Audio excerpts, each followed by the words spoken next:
In the summer of 1944, deep in occupied Europe, German generals sat around maps spread across oak tables, cigarette smoke curling above their iron crosses.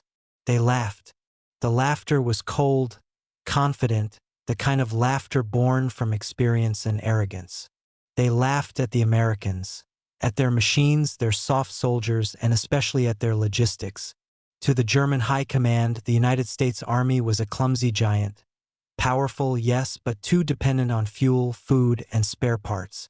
The Wehrmacht's officers, hardened by years of blitzkrieg and supply hardship on the Eastern Front, could not imagine that such a mechanized force could sustain itself across a shattered continent. General Jodl once scoffed, "The Americans build cars like toys. They will not roll far without their gasoline." In Berlin, propaganda reports mocked American logistics as a luxury army of tourists. Even field officers joked that the Guys' biggest fear was running out of coffee, not bullets. But behind the laughter lay a dangerous underestimation, one that would soon feed Patton's fire and crush the Reich from within.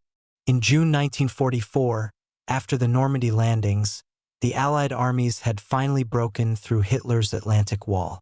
By August, Paris was free. Patton's Third Army, fierce, fast, unstoppable, swept through France like a thunderstorm. His tanks, armored divisions, and infantry moved with breathtaking speed, leaving the Germans stunned and disoriented. Yet there was a problem even Patton could not outflank: fuel. Every tank, every truck, every jeep consumed gasoline at a terrifying rate. The further the Allies advanced, the longer their supply lines stretched. The beaches of Normandy were still their main entry point for supplies, but the roads were clogged, ports destroyed, and railways bombed. To feed Patton's blitz, the U.S. Army needed an ocean of fuel and a miracle of logistics. The Germans knew this. In their command posts, they watched the Allies' rapid push and told themselves, "They can't keep this pace. They'll run dry in days." Field Marshal von Rundstedt called it a sprint without a finish. Meanwhile, Patton's tanks tore through the French countryside. The American commander, bold and theatrical, believed in speed as the essence of war. "My men can eat their belts," he once growled, "but my tanks have got to have gas." Behind the scenes, the Allied supply officers were fighting a different kind of battle. One waged not with rifles, but with paperwork, maps, and convoys. Tens of thousands of trucks rumbled through makeshift roads, carrying drums of gasoline, ammunition, and rations. Mechanics slept under their vehicles, drivers ate from tin cans, and dispatchers tried to coordinate chaos across a war-torn land. To the Germans, this logistical struggle looked like collapse. They didn't see determination. They saw disorganization. The Wehrmacht's intelligence reports described the American rear areas as a muddle of vehicles and dust. German officers laughed again, convinced that the mighty U.S. Army would grind to a halt before reaching the German border. But they didn't understand one thing: American improvisation. While German logistics relied on precision, rigid hierarchy, and railway timetables, the Americans thrived on flexibility. When the trains couldn't move, the trucks did. When ports were bombed, they built new ones. When fuel ran low, they rerouted entire convoys overnight. In August 1944, Allied planners gathered in a tent near Cherbourg. The situation was desperate. Patton's tanks were only days away from stalling completely. Commanders debated how to get more fuel to the front. Then an idea was born, bold, simple, and utterly American. A system of non-stop truck convoys. A highway that never slept. Drivers who would race supplies from the ports to the front line, 24 hours a day. It would be called the Red Ball Express. But at this early stage, as German generals still laughed over their maps, the plan was just a whisper, a desperate dream scribbled on a piece of paper. From their bunkers, German officers could not hear the roar of thousands of engines being prepared. They could not see the endless lines of olive-green trucks, each marked with a red circle on the windshield. They did not yet grasp that this soft American army was about to unleash the most efficient supply operation in the history of modern warfare. The Wehrmacht had fought brilliantly, but their logistics were broken. Their fuel came from dwindling reserves in Romania. Their supply lines were collapsing under Allied air raids, and their divisions often fought on empty tanks. Ironically, the same generals who mocked the Americans for dependence on fuel were now running out of it themselves. By September, laughter turned to disbelief. The Americans were still coming, faster than ever. Convoys rolled day and night, over muddy French roads, through bombed-out villages, across rivers and makeshift bridges. German reconnaissance pilots reported endless columns of trucks snaking through the countryside. "It is madness," one Luftwaffe officer wrote in his diary. "They move as if the roads themselves belong to them." But in July and early August, before the Red Ball Express truly began, the German generals couldn't see the full picture. They thought the Americans were trapped by their own abundance. Too much gear, too many vehicles, too much reliance on machines. They didn't understand that those very machines, when organized by will and ingenuity, could become an unstoppable weapon. Patton knew. He understood that logistics was the true engine of war. He once told his staff, "An army is like a piece of cooked spaghetti. You can't push it, you have to pull it." To pull it, he needed fuel, and to get fuel, he needed men who could drive through hell itself. The laughter in German headquarters would soon fade into silence, drowned out by the thunder of 10,000 truck engines, roaring eastward. The Americans were coming not just with tanks and guns, but with supply lines that defied distance and exhaustion. The Red Ball Express was not yet rolling, but the idea had already taken shape in the minds of those who refused to stop. In the dim light of that smoky room, German generals couldn't have known that their mockery would become irony. The same logistics they dismissed as weakness would soon prove to be America's greatest strength, the force that would carry Patton's blitz all the way to the gates of Germany. And as the first Red Ball convoys began to form, one truth became clear: wars are not won by those who laugh the loudest, but by those who keep moving when others think they can't. By late July 1944, the storm had broken. The hedgerows of Normandy, once a nightmare of mud and blood, had finally given way. The breakout, Operation Cobra, had torn a hole through the German lines, and through that gap surged a force like nothing the enemy had ever seen. At its head rode General George S. Patton, the man the Germans both feared and mocked, a man who believed that war was not about waiting but moving. He called it the pursuit of annihilation, and his army would live up to that creed. Patton's Third Army came to life on August 1, 1944.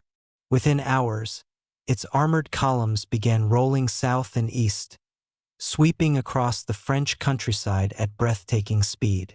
Villages liberated in the morning saw new units pass through by noon.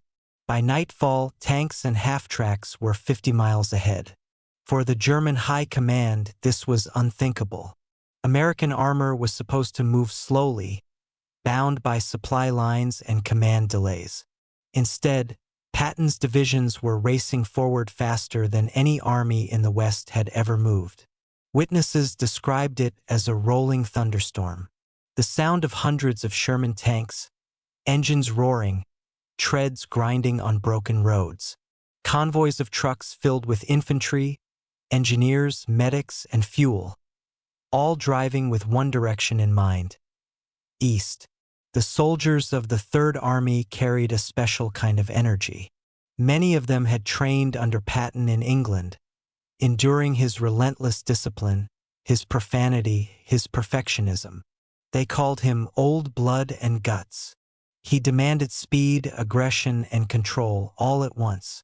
"Lead me, follow me, or get out of my way," he had told them. Now, as they rolled across France, His philosophy turned into momentum. By mid-August, Patton's army had liberated Le Mans, then swept around to close the trap at Falaise, cutting off tens of thousands of German soldiers. The Allied forces were turning the tide of war in Western Europe. But for Patton, victory was never fast enough. He wanted to chase the enemy all the way to the Rhine. He once said, "The only way to win a war is to keep going." And he meant it literally. Each morning, his staff officers unfolded maps that were already outdated by noon. His tanks were moving so fast that supply units couldn't keep up. Ammunition and fuel dumps had to be relocated constantly. Radios crackled with confusion as units raced ahead of their own orders. To the German commanders, this speed seemed impossible. One intelligence officer remarked, "Patton's divisions move like ghosts. We cannot find where they begin or end." Behind the front, the roads became rivers of dust and noise. French civilians cheered as convoys thundered past, boys waving flags, old women crying, church bells ringing. To many, it seemed as if liberation had arrived overnight. But inside the tanks, the reality was brutal. The men were exhausted, drenched in sweat, sleeping only in snatches. Some didn't even bother to clean their uniforms. They had no time. The engines ran non-stop. The smell of fuel and oil hung heavy in the air, and the rumble of movement became a constant heartbeat. Every mile deeper into France brought new challenges. Destroyed bridges, mined roads, and scattered pockets of German resistance. Still, Patton pushed on. "Do not stop until we reach the enemy's heart," he barked over the radio. The Third Army's drive was not just physical, it was psychological. Patton understood that speed was a weapon. A moving enemy cannot organize. A retreating army cannot fight. The Germans, still reeling from the collapse in Normandy, struggled to form new defensive lines. One German field commander lamented, "We fight shadows by day and ghosts by night." But even as victory loomed, the limits of momentum began to show. By the third week of August, Patton's tanks were running on fumes. Each Sherman burned through nearly 100 gallons of fuel a day. The faster they moved, the faster they emptied their reserves. In one instance, an armored column reached the outskirts of Chartres, only to halt completely. The tanks sat silent, crews frustrated, as fuel trucks failed to arrive. They could see the enemy positions ahead, but they were powerless to advance. Patton raged. He knew that every hour of delay gave the Germans time to regroup. "If my tanks could keep moving," he wrote in his diary, "we'd be in Germany by now." His chief of staff, General Gay, warned that logistics were collapsing. The front was advancing faster than the supply chain could stretch. The beaches at Normandy were still the main source of fuel and ammunition, but every additional mile inland multiplied the challenge. Trucks struggled over broken roads, bridges choked with traffic, and rain turned routes into quagmires. Fuel depots ran dry. Mechanics cannibalized damaged vehicles for parts just to keep a few more moving. Patton's response was pure determination. He told his men, "We're not going to stop because we're short of gas. We'll find a way. We'll take it from the enemy if we must." And they did. Some units captured German fuel dumps, refueled their tanks, and kept moving.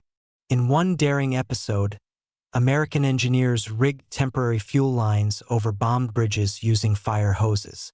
Every drop mattered, but it still wasn't enough. Patton's own success had outpaced the entire Allied logistical system. The supply officers were desperate. They needed a new solution, something radical, something that could move thousands of tons of fuel and ammunition every day to the front. And in the background, a plan was forming, one that would change the very concept of wartime logistics. The idea was simple, yet revolutionary. Create an endless chain of trucks running day and night, a supply highway from the ports to the front lines. No stops, no delays, just constant motion. A lifeline of fuel for Patton's tanks. That idea would soon be called the Red Ball Express. But in mid-August, as Patton's army raced through France, it was still just a plan on a table, not yet the roaring artery it would become. Patton himself never doubted his men. He once told a group of officers, "Gentlemen, wars may be fought with weapons, but they are won by men." And those men, dusty and sleepless, believed in him. They knew they were part of something larger than themselves. A movement that felt unstoppable, a tide of steel and courage sweeping toward Germany. In the villages of liberated France, the people would remember it forever. The endless columns of American tanks, the white stars painted on armor, the faces of young men who smiled briefly before driving east again. To them, it was freedom on wheels. But for Patton, it was only the beginning. His lightning advance had shattered the myth of German invincibility, and yet it had also revealed the truth that would shape the next chapter of the war. An army can move only as fast as its supplies allow. The next battle would not be fought with guns and tanks, but with engines, fuel drums, and courage on the open road. The Red Ball Express was about to be born, and it would keep Patton's lightning alive. By mid-August 1944, Patton's Third Army had become a juggernaut, an unstoppable force tearing across France. But behind the thunder of engines and the glory of victory, a silent crisis was growing, one that threatened to stop the advance dead in its tracks. The enemy was not German tanks, nor Luftwaffe bombers. The enemy was distance. Every mile Patton's army gained took it farther from the beaches of Normandy, the only major supply source in operation. In war, momentum is life, but momentum also consumes. Every Sherman tank drank hundreds of gallons of gasoline each day. Every artillery barrage devoured shells by the thousands. Every meal, every bandage, every bullet had to come from somewhere. The result was a logistical nightmare unlike anything the U.S. Army had faced before. The ports of northern France were in ruins. At Cherbourg, cranes lay twisted and sunken. At Le Havre, Allied bombers had reduced the docks to rubble. Even when ships managed to unload, it could take days to get the cargo off the beaches. Mountains of supplies piled up, crates of rations, drums of gasoline, spare parts, all waiting for trucks that were already too few and far behind. At first, the planners thought it would be temporary. But as the Third Army surged forward 20 miles a day, then 40, the strain became unbearable. Every advance made Patton's men heroes at the front, and every advance made their supply officers desperate at the rear. By late August, the Army's supply lines stretched more than 300 miles. The roads were clogged with thousands of vehicles. Jeeps, ambulances, trucks, all fighting for space on narrow country lanes. Drivers worked around the clock, navigating bombed-out bridges, broken culverts, and ambush-prone roads. The men called it the rat race. The further they went, the thinner the lifeline became. Convoys were attacked by German stragglers or slowed by traffic jams that stretched for miles. Some drivers fell asleep at the wheel. Others drove without headlights through the night, following the taillights ahead like ghosts in a mechanical procession. Fuel became the obsession of every commander. Without it, Patton's tanks were just steel coffins. Without it, the dream of reaching Germany before winter would vanish. To conserve what they had, officers ordered lights dimmed, engines shut off during halts, and even limited tank maneuvers to save every drop. Supply officers began to joke grimly that gasoline is more valuable than blood. It wasn't far from the truth. The Allied High Command scrambled for solutions. The British proposed Pluto, the pipeline under the ocean, a system designed to pump fuel directly from England to France. But it was slow to expand, fragile, and could not keep pace with Patton's advance. Meanwhile, the railways that could have carried tons of supplies were in ruins. German engineers, retreating across France, had destroyed bridges and twisted tracks behind them. Locomotives were scarce, and sabotage from the French countryside made repairs dangerous and slow. That left the roads and the trucks. But the U.S. Army didn't have enough of them. To keep the Third Army moving, mechanics scavenged parts from wrecked vehicles, and maintenance crews worked through the night under the glow of burning flares. Tires burst, engines overheated, brakes failed on steep mountain roads. Each day hundreds of trucks broke down, and yet the demand only grew. In the field depots, young logistics officers pored over maps, calculating and recalculating tonnage, distance, and time. They realized with horror that they were losing the race against their own success. At Patton's headquarters, the tension was palpable. Reports came in of tanks immobilized for lack of fuel. In one division, officers had to siphon gasoline from jeeps to keep the armored spearhead moving. In another, supply convoys arrived with empty tanks. They had used all their own fuel just to get to the front. Patton was furious. "My men can eat their belts," he roared. "But my tanks must have gas." But even his fury couldn't conjure fuel from thin air. The Allies faced a paradox. They had enough resources, mountains of them, but couldn't get them to where they were needed. The bottleneck was not supply, but movement. Every gallon of fuel consumed by a truck was one less gallon available for the tanks at the front. The further they drove, the less efficient the system became. By late August, it took nearly 12 gallons of gasoline to deliver 1 gallon to the front lines. The logisticians called it the fuel equation. The soldiers called it madness. And all the while, the Germans were regrouping. In the east, Field Marshal Model was building new defensive lines along the Seine and the Moselle. If the American advance slowed for even a week, the enemy would have time to recover. At Allied headquarters, General Eisenhower's staff debated the impossible question. Should they slow Patton's advance to let logistics catch up? Or should they gamble everything on speed, hoping the enemy would collapse before the fuel ran out?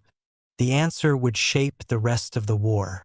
In the rear, the human toll of logistics grew heavier each day.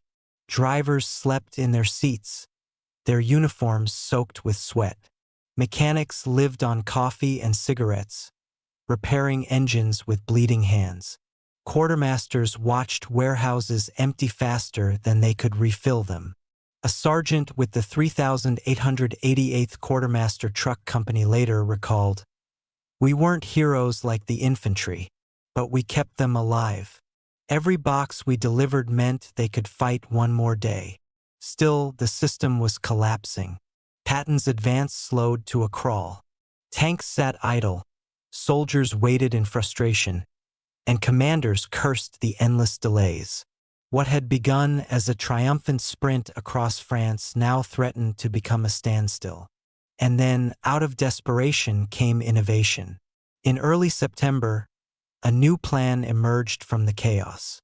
If the army couldn't fix the roads or rebuild the railways fast enough, they would create something entirely different: a dedicated highway of supply. Trucks would run in a continuous circuit day and night in both directions with no stops except to refuel or repair. It would require thousands of drivers, mechanics, and dispatchers working in perfect rhythm. It would be dangerous, exhausting, and unprecedented. The code name, the Red Ball Express. The plan was approved almost overnight. Officers drew lines across maps, marking new routes reserved exclusively for military convoys. Civilians were banned from the roads. Red circles, red balls, were painted on signs and windshields to mark the authorized vehicles. What began as a desperate improvisation would soon become one of the greatest logistical operations in modern military history. But at this moment, in the dying days of August 1944, the Red Ball Express was not yet the roaring symbol it would become. It was just an idea, a glimmer of hope born out of exhaustion and necessity. The laughter of German generals had long since faded. Now, it was the sound of grinding gears, sputtering engines, and men determined to make the impossible work. The logistics nightmare had reached its peak, and the solution was about to roll out one truck at a time. By the first week of September 1944, the Allied advance across France had reached its limit. Patton's tanks stood idle on dusty roads, their crews staring east toward Germany, so close they could almost feel it. The will to move was there, the courage was there, the opportunity was there. But there was no fuel. Every army needs a heartbeat. And for the U.S. Third Army, that heartbeat had stopped. Depots were empty. Supply convoys stalled.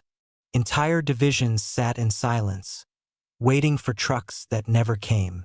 General Patton, furious and frustrated, sent one desperate message after another to headquarters. My tanks can fight. My men can fight. But I must have gasoline. The problem was clear. The solution less so. The Allies had mountains of supplies sitting on the beaches of Normandy. Fuel, ammunition, rations, spare parts. But the front lines were now hundreds of miles inland. Railways were destroyed. Pipelines were unfinished. Bridges were damaged or jammed with traffic. The only way forward was by truck, but even that was collapsing under chaos and distance. Then, out of this crisis, a bold idea emerged. It came from a handful of logistics officers, men who rarely made headlines, but whose ingenuity would soon change the course of the war. Among them was Brigadier General Ewart G. Planck, a quiet genius of transportation, and Colonel Loren Albert Ayres, who understood that logistics required not just calculation, but courage. Their plan was simple, terrifyingly simple. Create a non-stop, round-the-clock trucking system dedicated solely to moving supplies from the beaches to the front. A rolling highway of steel and sweat stretching across France. Trucks would run day and night in a one-way loop, loaded east, empty west, never stopping, never waiting. To make it work, they needed everything: drivers, mechanics, dispatchers, maps, and fuel. They needed discipline, coordination, and above all, willpower. They called it the Red Ball Express. The name wasn't new. Red Ball had been a railroad term, used in the United States to mark express freight trains carrying priority cargo. The red ball symbol, painted on signs and vehicles, meant speed, urgency, and importance. In wartime France, it would come to mean survival. The Red Ball Express officially began on August 25, 1944, the same day Paris was liberated. While the world celebrated freedom in the French capital, thousands of American soldiers were climbing into olive green trucks along the Normandy coast, preparing for a different kind of battle. The routes were drawn on maps with bold red lines, from the port of Saint-Lô, through Chartres, to Chartres-et-Versailles, and finally into Patton's forward areas. Two main highways were chosen, one eastbound, one westbound, each restricted entirely to convoy traffic.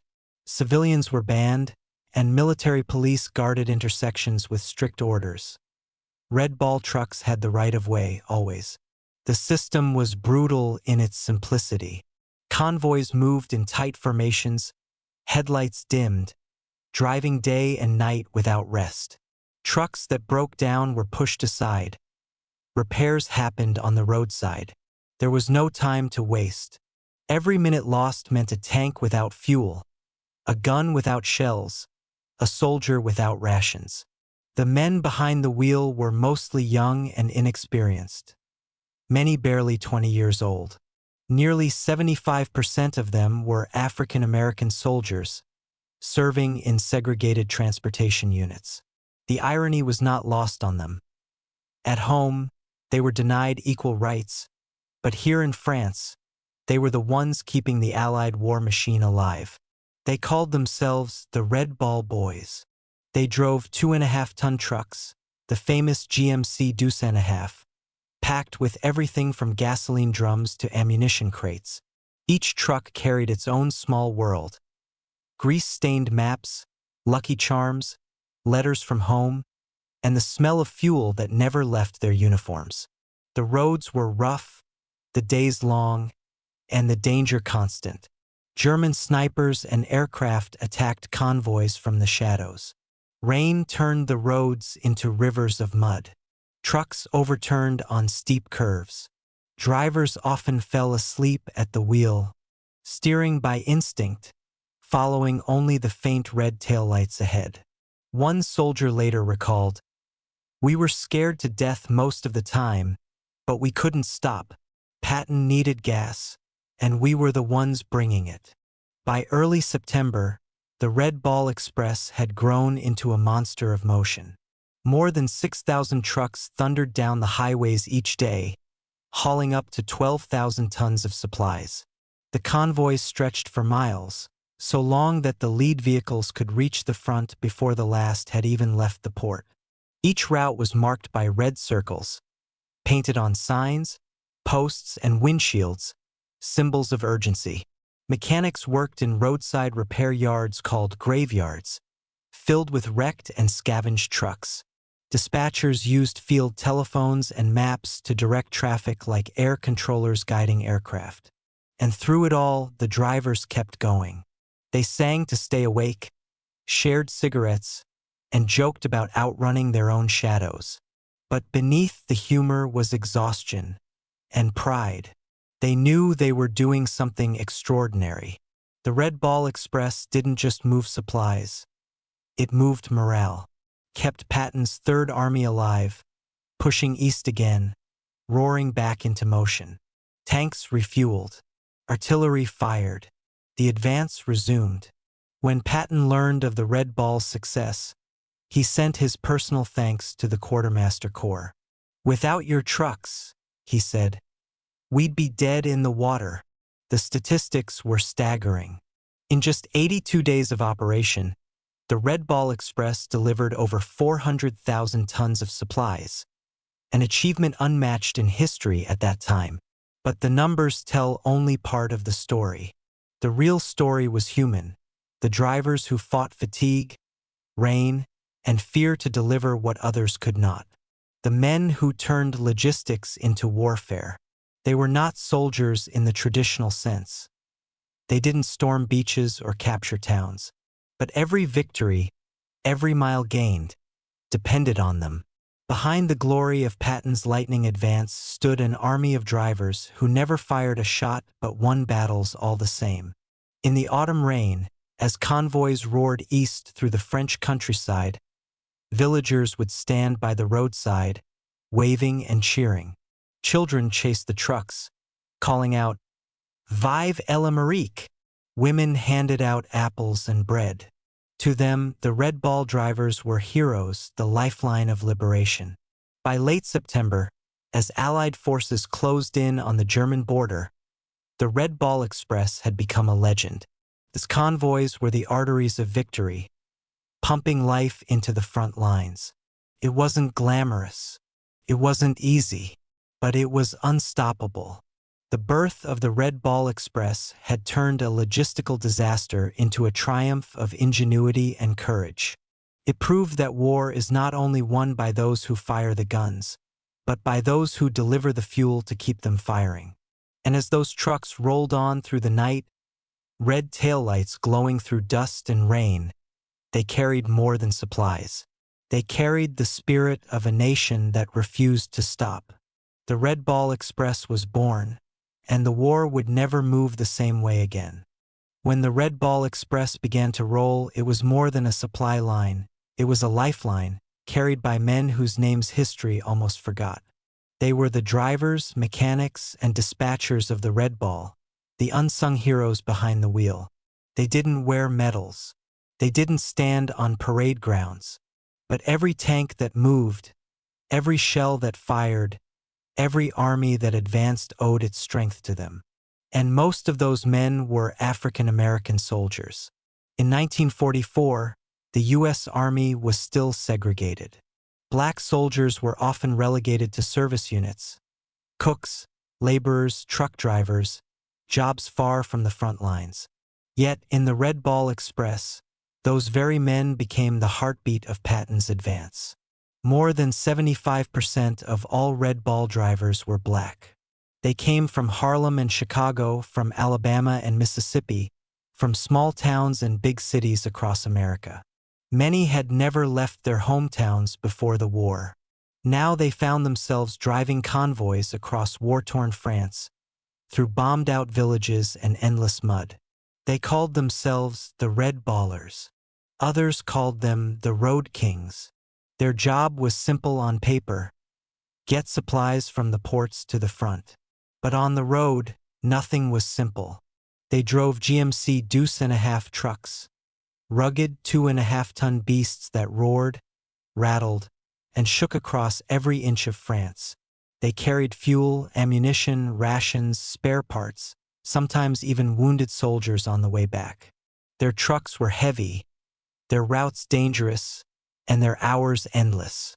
They worked 7 days a week, often driving for 18 hours straight. There were no rest stops, no hotels, no comfort. Just a can of cold rations, a jug of black coffee, and the open road.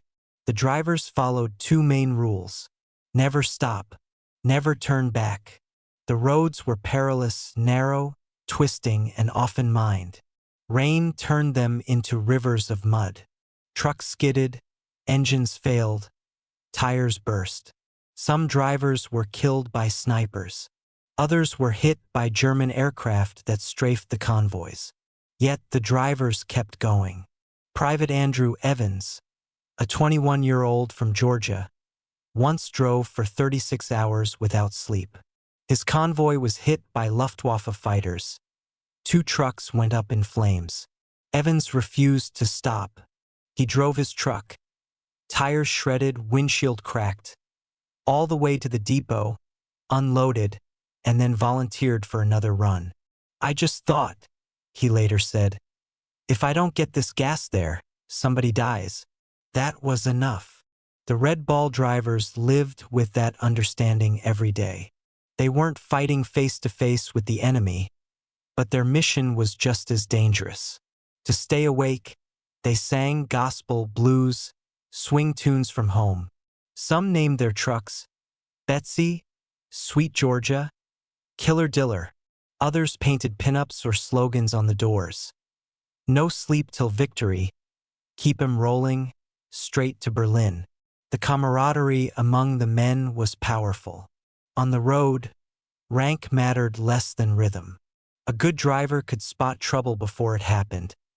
A wobble in a wheel, a stutter in an engine, the glint of an ambush ahead. They trusted each other more than any rulebook. Despite their courage, racism followed them even here. Many white officers still doubted their abilities. In some rest areas, black soldiers were denied entry to the same tents or mess halls as white troops. But on the road, reality had no patience for prejudice. When a truck broke down in the mud or a convoy came under fire, no one cared about the color of a man's skin. Only that he could drive, fight, and keep moving. Sergeant Robert Brooks, one of the few black NCOs commanding a mixed convoy, said it best. "On the Red Ball, your worth wasn't your color. It was your courage. Each run was a gamble."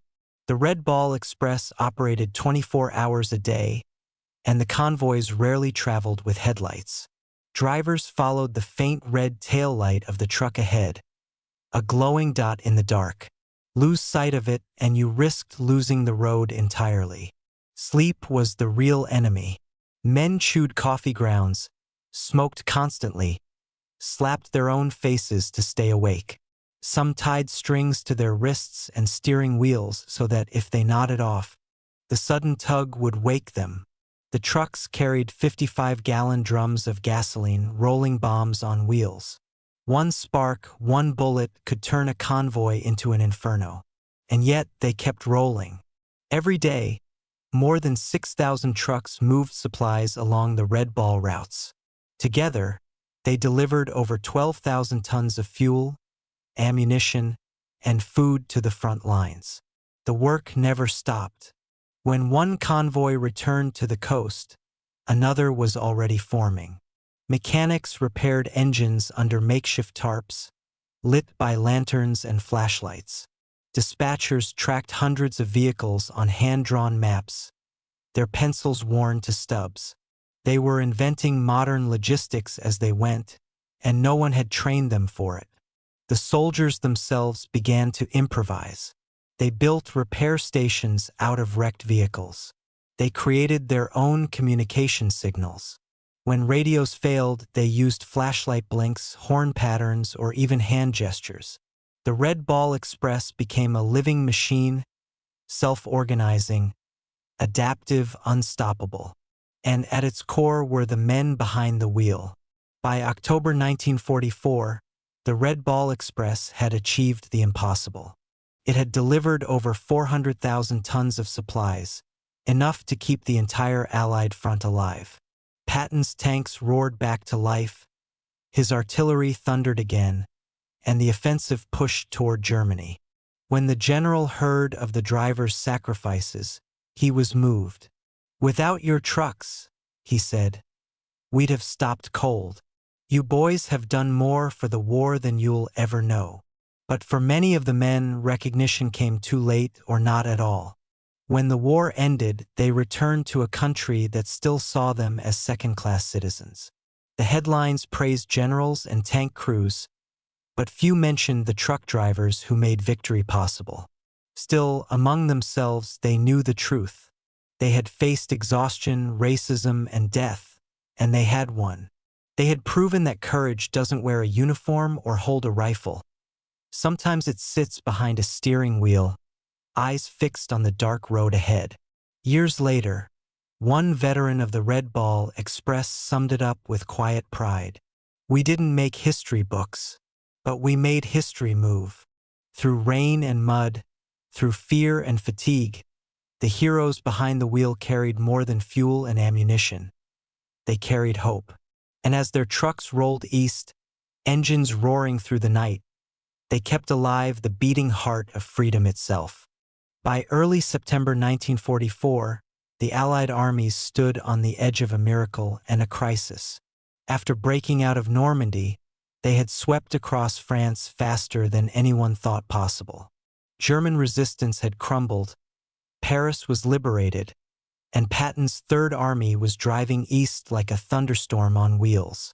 But behind that speed came a deadly silence, the silence of engines running dry. Patton's tanks, his beloved Shermans, consumed fuel faster than the supply lines could deliver it. Each division needed over 400,000 gallons of gasoline per day.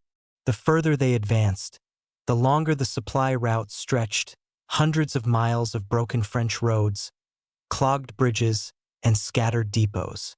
The faster Patton moved, the hungrier his army became. By late August, his spearheads were within reach of the German border and nearly out of gas. Entire columns sat stranded by the roadside, engines cold, soldiers staring east in frustration. General George S. Patton Jr. was furious. To him, momentum was life. "My men can eat their belts," he growled, "but my tanks got to have gas." It was a logistical nightmare, but one that would soon be met by the unstoppable force of the Red Ball Express. When the Red Ball began rolling, it was designed to deliver emergency supplies from Normandy to the front. But under Patton's demands, it became something far more, a lifeline that powered one of the most aggressive offensives in modern warfare. The Red Ball Express was now running day and night, with convoys moving in both directions across France. Over 6,000 trucks carried everything from ammunition to fuel, but gasoline was always the priority. Steel drums of high-octane fuel were stacked in the trucks, lashed down under canvas tarps. Each convoy was a chain of mobile firebombs. One bullet, one spark, and an entire line could go up in flames. Still, the drivers pressed on. Every morning before dawn, engines roared to life in the depots along the Normandy coast. Mechanics wiped oil from their hands as dispatchers shouted orders. Maps were checked, tires kicked, headlights taped. The air smelled of diesel and determination. Once on the road, the convoys moved like veins of steel through the French countryside, long, endless lines of trucks bearing the Red Ball insignia. They thundered past ruined villages, through rain and dust, toward the waiting tanks of the Third Army. Each trip was a race against time. Patton's spearheads moved faster than any supply officer could predict. His armored divisions were crossing rivers, capturing towns, pushing deeper into enemy territory, and calling for more gas every hour. Sometimes the fuel arrived just in time. At other times, Patton's men had to drain the last drops from stalled vehicles or siphon fuel between tanks. There were moments when the difference between victory and defeat was measured not in miles, but in gallons.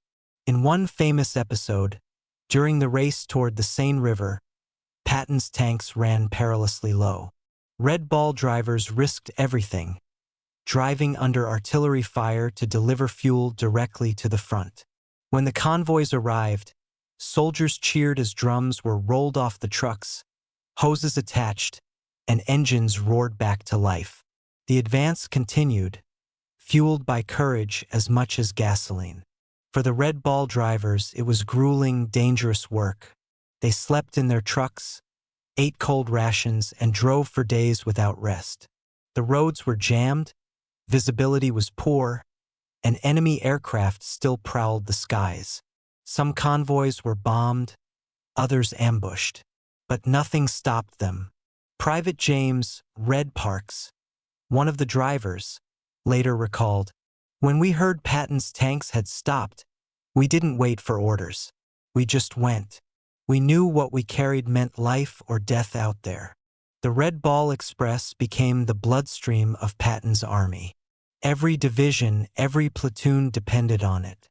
Fuel trucks followed behind the combat units like shadows, keeping pace with the front lines. Sometimes, drivers delivered gas directly under fire. They drove right up to the tanks, bullets pinging off the steel drums, as crewmen filled their fuel lines in the middle of battle. One soldier said it best. The front line wasn't just where the guns were. It was wherever the Red Ball trucks went. By mid-September, thanks to the Express, Patton's Third Army was back on the move. It stormed across the Moselle River, seized Nancy and Metz, and pushed toward the German frontier. The pace was relentless. In just a few weeks, the Third Army had advanced over 600 miles, farther and faster than any army in U.S. history up to that point. But the cost was enormous. Trucks wore out faster than they could be repaired. Drivers collapsed from exhaustion. Mechanics scavenged wrecks for spare parts. Fuel drums were stacked like towers in temporary depots, guarded by soldiers who knew a single spark could destroy everything. And still, the Red Ball kept rolling.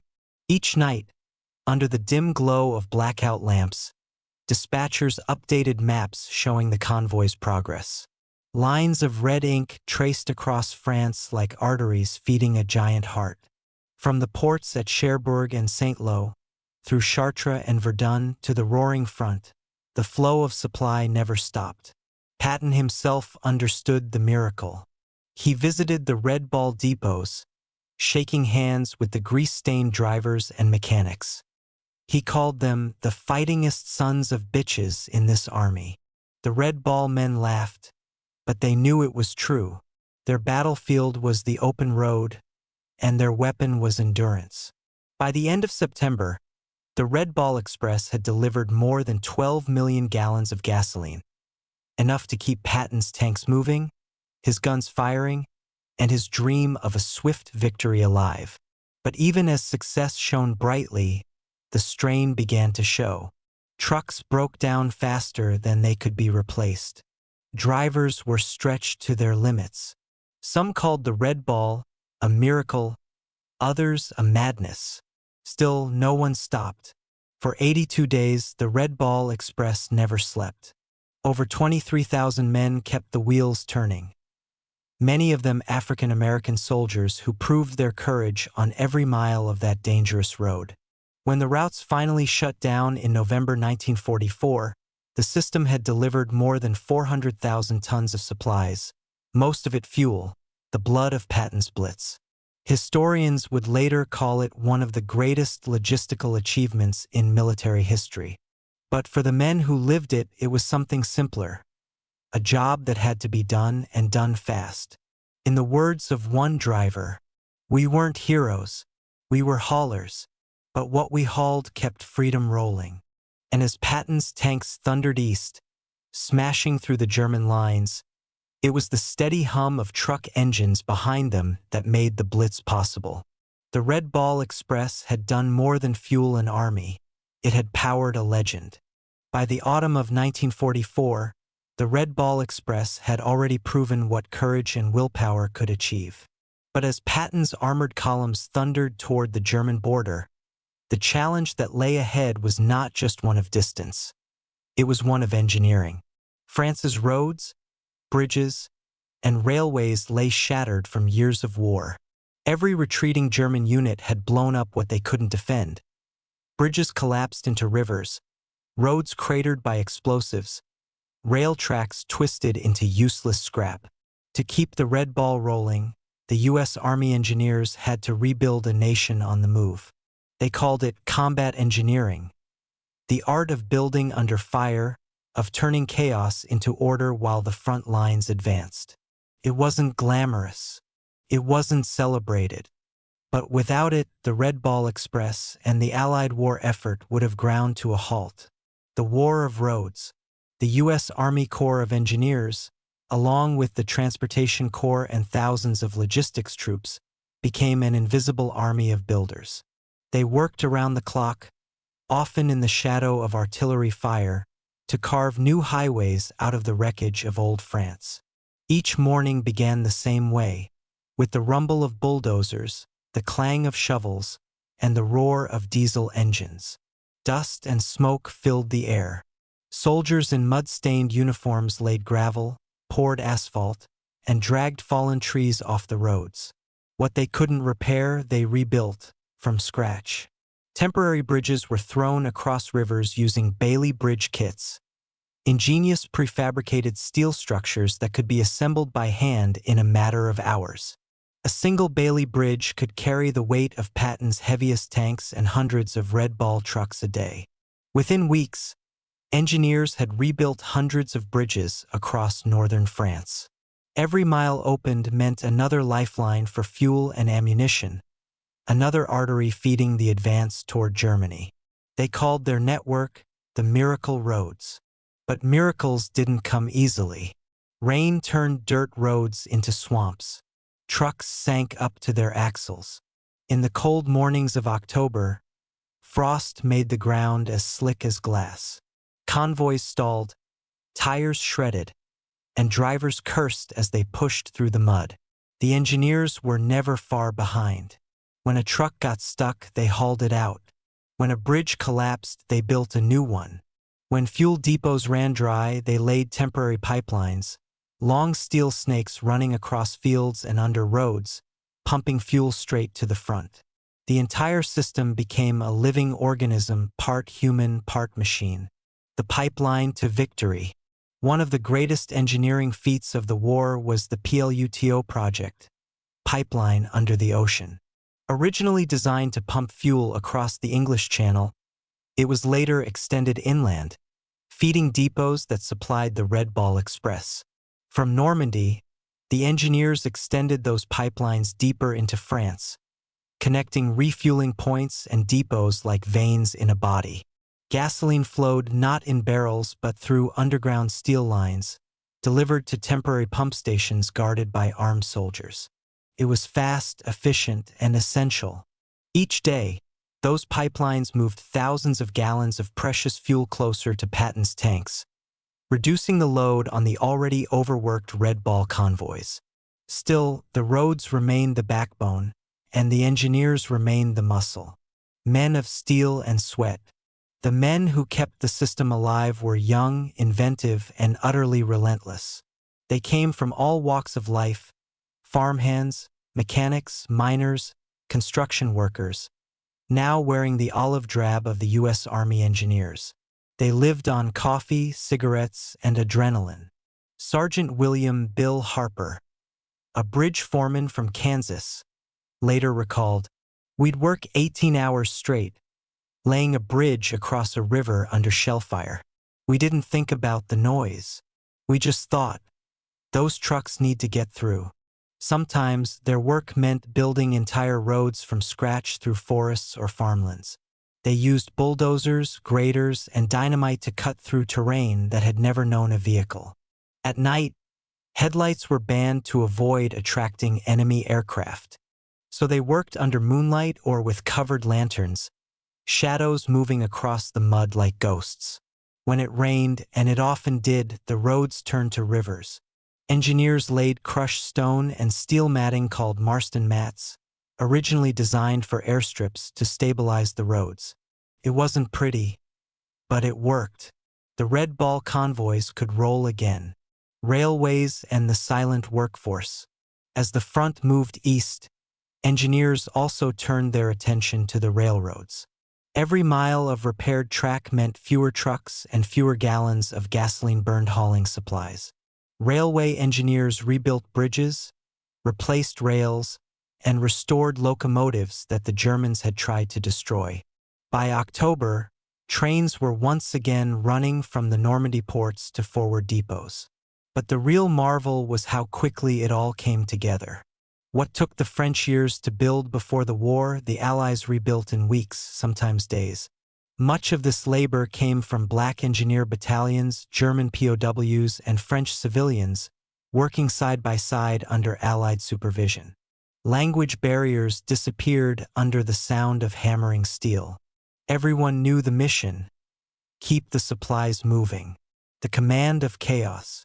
Coordinating this vast machine fell to the Advanced Section Communications Zone, or ADSEC, the brain behind the Red Ball Express. From their field headquarters, ADSEC officers tracked every convoy, bridge, depot, and repair team on massive wall maps marked with pins and colored lines. They predicted breakdowns before they happened, rerouted convoys around destroyed bridges, and kept the lifeline alive hour by hour. It was logistics turned into art, the engineering of movement itself. Patton's praise and the price of progress. General Patton understood the scale of the achievement. He often said, "My men can fight only as far as the engineers can build." He wasn't exaggerating. Every tank that crossed a bridge, every gun that fired a shell, every soldier who ate a hot meal owed something to those engineers who worked knee-deep in mud and danger. They didn't fight for glory. They fought for progress. But progress had a price. Dozens of engineers were killed repairing bridges under fire or clearing mines from roads. Their work was invisible but vital and deadly. They carried no rifles when they died, only wrenches and shovels. Yet they never stopped, because to them failure meant more than defeat. It meant letting down the men who depended on them, the drivers, the soldiers, the entire army pushing east, building the road to victory. By November 1944, thanks to the tireless work of these engineers, the Red Ball Express had become a self-sustaining system.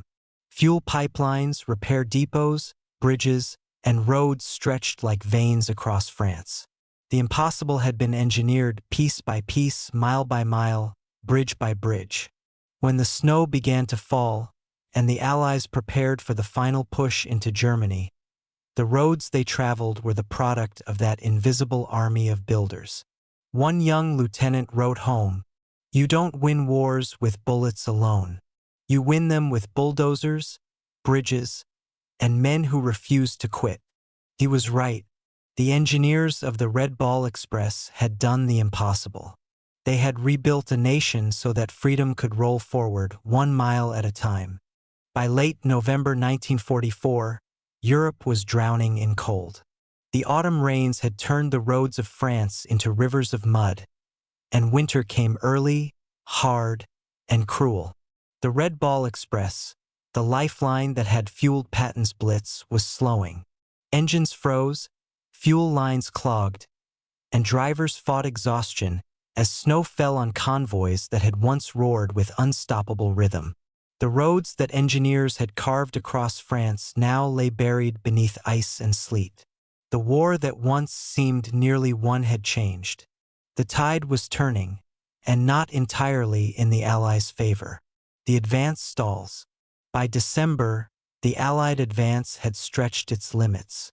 Patton's Third Army, Montgomery's forces in the north, and the U.S.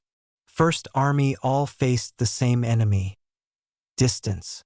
The farther the front pushed toward Germany, the longer and thinner the supply lines became. From the beaches of Normandy to the edge of the Rhine, the routes stretched more than 400 miles. Every gallon of fuel, every bullet, every loaf of bread had to travel that distance. The Red Ball Express had done its duty, delivering over 400,000 tons of supplies in less than 3 months. But it couldn't go on forever. Trucks were worn out. Engines failed faster than they could be repaired. Tires were bald, brakes gone. The men, too, were reaching their breaking point. Many of the original Red Ball drivers had been on the road since August. They'd slept in their trucks, eaten cold rations, and risked their lives daily. As the front advanced toward the German border, new supply systems were needed. The Red Ball Express was gradually replaced by smaller, regional routes, but its spirit lived on. And just as the Allies began to regroup, Hitler struck back. The Ardennes, Germany's last gamble. In mid-December 1944, under the cover of fog and snow, the German army launched a surprise counterattack through the Ardennes forest, the Battle of the Bulge. It was Hitler's desperate gamble: to split the Allied front, capture Antwerp, and turn the tide of the war back in Germany's favor. American forces were caught off guard. Entire divisions were encircled. Fuel was scarce. Ammunition ran low. Once again, logistics became the deciding factor. In the frozen forests of Belgium, the frontline soldiers fought to survive.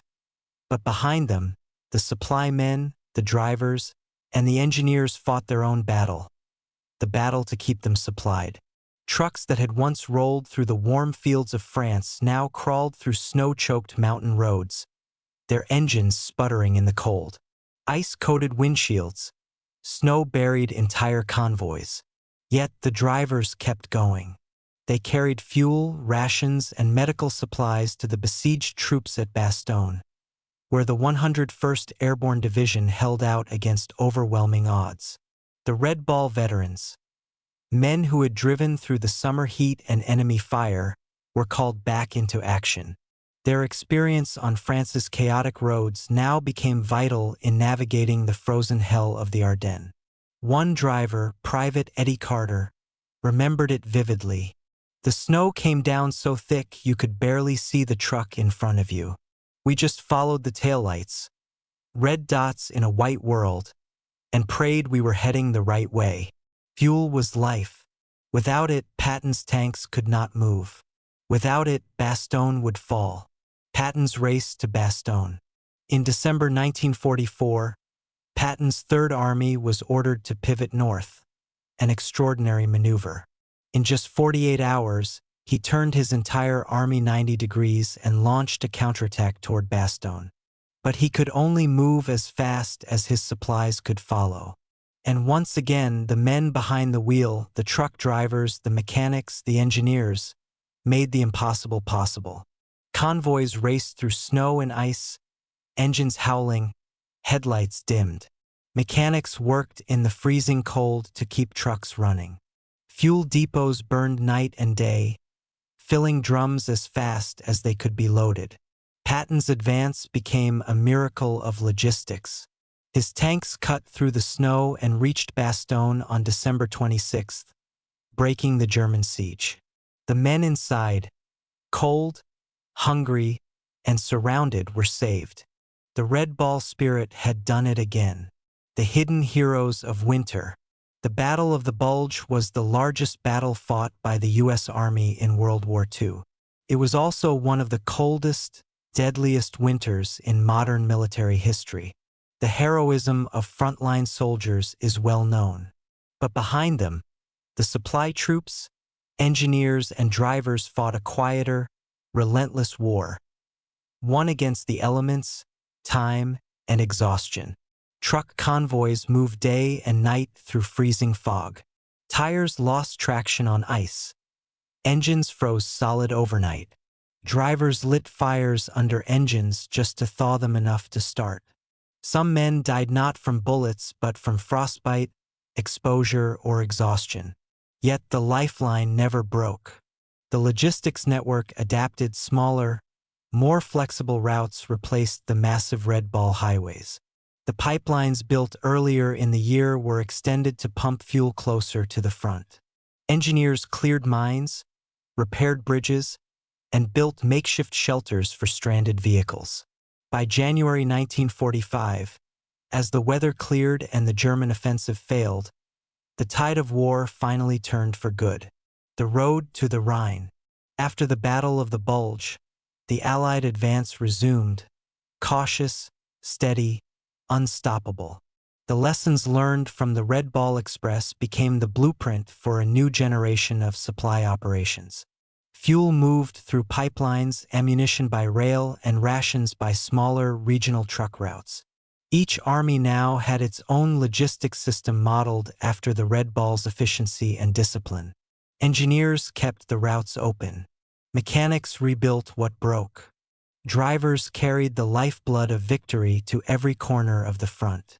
And as Patton's tanks reached the Rhine River in March 1945, many of the men behind the wheel, the same ones who had once rolled out of Normandy, watched from a distance, knowing they had helped make it happen.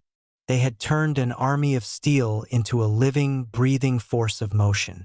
The tide turns for good. The German counterattack had failed. The Allies had held the line and pushed it forward.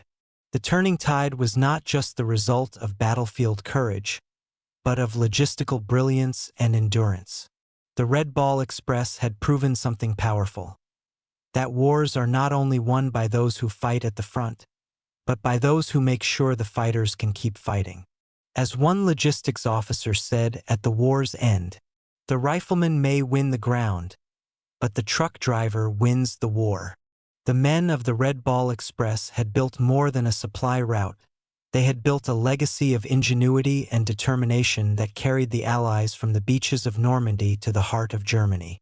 When spring came and the snows melted from the Ardennes hills, the old Red Ball routes were quiet again.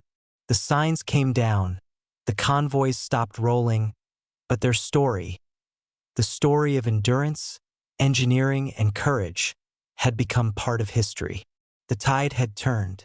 The war was moving toward its final chapter. And the men who had driven, built, and bled along those roads knew they had helped make victory possible.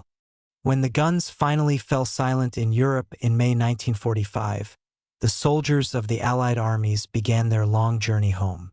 Cities lay in ruins, nations were rebuilding, and across the battered roads of France, the echoes of engines still lingered, the echoes of the Red Ball Express. For 82 relentless days, the men of the Red Ball had carried the lifeblood of war across a continent. They had turned a logistical nightmare into one of the greatest transportation feats in history. And though their mission ended, their legacy was only beginning. The end of the road. The Red Ball Express officially shut down on November 16, 1944, as new rail lines, pipelines, and shorter supply routes replaced it. The convoys that had once stretched for miles along France's highways were gone. The signs marked with the red circle, the Red Ball, were taken down. For the soldiers who had driven those trucks, it was a strange silence. Many of them packed up their duffel bags and waited for transport home. Others stayed behind, helping rebuild Europe. The war had changed them. They had seen death, destruction, and heroism on wheels. Yet, when they returned to the United States, few parades awaited them. The newspapers wrote about D-Day, the Battle of the Bulge, the taking of Berlin, but not about the endless roads between them.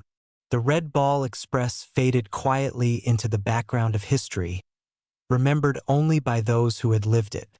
Unsung heroes. More than 75% of Red Ball Express drivers were African American soldiers. They had driven through enemy fire, through exhaustion and racism alike, to keep the Allied armies moving. At home, they were still denied equal rights.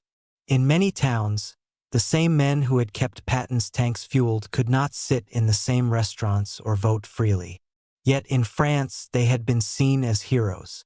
Villagers remembered them as the Black Angels of liberation. Men who brought food, hope, and movement to a war-torn land. Private Leonard B. Johnson, one of those drivers, later said, "They didn't ask what color we were when we rolled into those French towns. They just knew the Americans had come, and we brought freedom with us." Their service would later become a symbol of quiet defiance and dignity, proof that patriotism could exist even in the face of injustice. It wasn't until decades later that historians and the U.S. Army began to properly acknowledge the contributions of these men. In 1992, surviving Red Ball veterans were honored in official ceremonies. Their story, long overlooked, was finally being told, changing the way armies move. The Red Ball Express didn't just win battles. It rewrote the very concept of military logistics. Before 1944, armies depended heavily on railroads and depots. But the rapid pace of modern warfare, the speed of Patton's tanks, the mobility of the Allied advance demanded something new. The Red Ball Express showed the world that mobility was power. Its success led directly to new doctrines in military supply chains, what would later be called mobile logistics. The principles it pioneered would influence every major U.S. campaign that followed: Korea, Vietnam, the Gulf War, and beyond. From those muddy roads in France came the blueprint for how modern armies move: flexible, fast, and fearless. The phrase "keep 'em rolling" became more than a motto. It became a philosophy, the human legacy. For the men who served, the Red Ball Express was more than an operation. It was a test of endurance, courage, and brotherhood. They came home changed. Some became truckers or mechanics, finding peace on the open road. Others struggled to adjust, haunted by memories of endless nights and near misses. But nearly all of them carried pride. They had done something extraordinary, and they knew it even if the world didn't. Sergeant Thomas Banks, a driver from Mississippi, once said, "We didn't fight with rifles. Our weapon was the wheel." Every turn meant someone could keep fighting, and that meant victory. In the years after the war, the story of the Red Ball Express became a quiet legend among soldiers and truckers alike.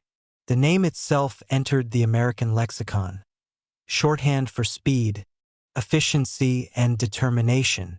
Hollywood would later dramatize it in the 1952 film The Red Ball Express, starring Jeff Chandler and Sidney Poitier, a rare early acknowledgement of the black soldier's role in the war. But even that film only scratched the surface of the real story. The truth was far greater and far grittier. Patton's testament. General George S. Patton, the man whose tanks had depended on the Red Ball, never forgot what those drivers had done. In his wartime diary, he wrote, "The Red Ball Express has been the miracle of the campaign. Without it, we could not and would not have fought our way across France." To him, the drivers were not just truckers. They were soldiers of logistics, warriors of endurance. Every drop of gasoline they delivered was a promise kept. Every convoy that reached the front was another day the Allied armies could keep fighting. When people spoke of Patton's Blitz, they often pictured tanks, but behind every tank was a truck, and behind every truck was a man. A legacy that moves forward. Today, the Red Ball Express is recognized as one of the most remarkable logistical operations in military history. In museums, you can see their maps, their insignia, a red circle painted boldly on a white background, and their trucks, the deuce-and-a-half GMCs that carried freedom across France. In Brittany and Normandy, locals still tell stories of the convoys thundering through their villages. Headlights dimmed, tires kicking up dust, engines roaring through the night. And in the U.S. Army Transportation Museum at Fort Eustis, Virginia, there stands a memorial to the Red Ball drivers, a tribute long overdue. Their story reminds us that war is not only won by those who fire the guns, but by those who make sure the guns never go silent. The road never ends. The men of the Red Ball Express didn't seek glory. They sought to finish the job, to keep the trucks rolling, to deliver what was needed to make victory possible. They did what seemed impossible, and in doing so, they changed the course of history. In the end, the Red Ball Express was not just a road. It was a symbol of ingenuity, unity, and perseverance. The war moved forward because they refused to stop. And though the roads of France are quiet now, the legacy of the Red Ball Express still echoes. In every engine that starts, in every convoy that moves, in every soldier who knows that victory depends on more than courage. It depends on the will to keep moving. The Red Ball Express was the engine of that will, and its spirit rolls on mile after mile, generation after generation. By the spring of 1945, the war in Europe was entering its final act. The thunder of artillery rolled eastward, echoing across the Rhine, through the forests of Germany, and into the shattered heart of the Third Reich. The men of the Red Ball Express, the unsung engineers and drivers who had carried the war from Normandy to the Rhine, now watched as the armies they had fueled broke through the last German defenses. Victory was near, but it had come at a terrible cost. Crossing the Rhine. On March 7, 1945, American forces captured the Ludendorff Bridge at Remagen, one of the last intact crossings over the Rhine River. It was a moment that electrified the world. As Allied tanks and infantry surged across, engineers worked furiously under enemy fire to stabilize the bridge. And behind them, once again, came the convoys. Long lines of trucks hauling fuel, ammunition, and rations across makeshift pontoon bridges. The lessons of the Red Ball Express were everywhere. The same systems of scheduling, convoy discipline, and round-the-clock supply that had powered Patton's advance through France now kept the entire Allied front moving deep into Germany. From Antwerp to Mainz, the roads roared with motion. The rhythm of engines became the soundtrack of liberation. Every mile of road conquered was matched by a mile of supply line built. The Red Ball spirit, its discipline, precision, and relentless pace, had become the DNA of the Allied war machine. The last push. By April, Patton's Third Army swept into central Germany, capturing towns almost faster than maps could be updated. His tanks moved at a pace no one thought possible, but only because the supply lines held strong. Trucks rolled day and night, headlights dimmed, through bombed-out cities and narrow forest roads. Drivers slept in their cabs for an hour at a time, then started their engines again. Fuel convoys followed armored divisions so closely that sometimes they arrived at towns before the fighting had fully ended. The men called it riding the edge. Behind them, engineers rebuilt bridges faster than the Germans could destroy them.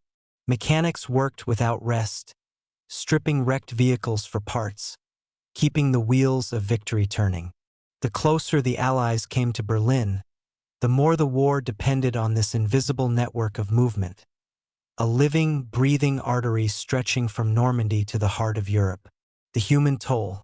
The Red Ball Express had ended months earlier, but its men, its drivers, planners, and engineers were still there, scattered across Europe, serving in new transport and logistics commands.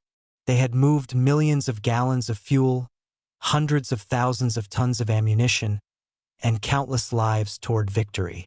Many had done so under fire, without armor, without rest, and often without recognition. Some never came home. Convoys were ambushed, bridges bombed, and roads strafed from the air. Dozens of drivers lost their lives not in battle, but in service, behind the wheel, carrying supplies that others depended on. For every soldier who advanced, someone had to drive, repair, and deliver. That truth was as real as any bullet or bomb. Victory in Europe. On May 8, 1945, Germany surrendered. The war in Europe was over. The streets of Paris filled with celebration. Bells rang across London. In every Allied camp, soldiers cheered, laughed, and wept. But amid the joy, there was reflection. The road to victory had been long, and built on the backs of millions who had never fired a shot in anger but whose labor had fueled the fight.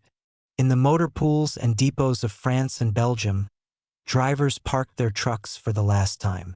They cleaned their engines, rolled up their sleeping bags, and waited for the journey home. For many of the men of the Red Ball Express, the end was bittersweet. They had lived for the motion, for the hum of the road, the brotherhood of the convoy, the satisfaction of a mission complete. Now, as peace returned, silence settled over the highways they had made legendary. After the war, in the months that followed, Europe began to rebuild. The same men who had driven through war now carried food and aid through peace. The U.S. Army turned its vast logistics network toward reconstruction, a transformation from destruction to renewal. Some of the Red Ball veterans stayed in Europe, working with the U.S. Army Transportation Corps. Others returned home to America, seeking new lives after years of service. For the African American soldiers who had driven most of the Red Ball trucks, the return was complicated. They came back as veterans of one of the greatest logistical feats in history, yet still faced segregation and discrimination. But many of them carried something that could never be taken away: pride. They had proven their courage and skill beyond question. They had fueled victory itself. And in the decades that followed, their story would inspire a new generation of soldiers, engineers, and dreamers. A new era of logistics. The Red Ball Express had done more than win a war. It had reshaped how wars were fought. Its model of continuous supply, rapid repair, and flexible transportation became the foundation for modern military logistics. The U.S. Army studied it, codified it, and taught it for generations. When American forces went to Korea, Vietnam, and later the Persian Gulf, they carried the lessons of the Red Ball Express with them. The belief that speed, adaptability, and determination could overcome any obstacle.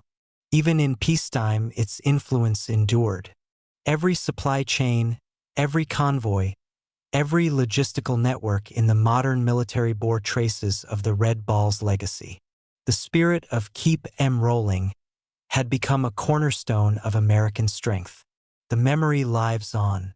Decades later, the men who had driven those dusty roads reunited. Their hair gray, their bodies slower, but their pride undiminished. At memorials in Normandy, Fort Eustis, and Brittany, they gathered beneath flags and photographs of the convoys. They told stories of laughter in the mud, of danger on the road, of the red circle that had guided them through chaos. Some wept for friends who never made it home. Others simply stood in silence, listening to the wind, remembering the sound of engines in the night. Their journey had been hard, but it had mattered. They had helped write the final chapters of freedom in Europe, the final road. As the sun sets over the fields of France today, the roads once carved by the Red Ball Express still stretch across the landscape. Quiet now, but eternal. Villagers still find old truck parts buried in the soil, reminders of the days when the world's fate rolled down these paths. And somewhere in the hum of a distant highway, you can almost hear it, the low, steady growl of an engine, the ghost of a convoy moving toward victory. The men of the Red Ball Express proved that courage isn't only found in battle. It's found in the will to move forward, no matter how heavy the load, no matter how long the road. They turned wheels into weapons and roads into rivers of triumph. Their mission ended long ago, but their spirit still drives every soldier, every builder, every believer in the power of persistence. That is the true road to victory, the road they built, the road they drove, the road that led the world to freedom.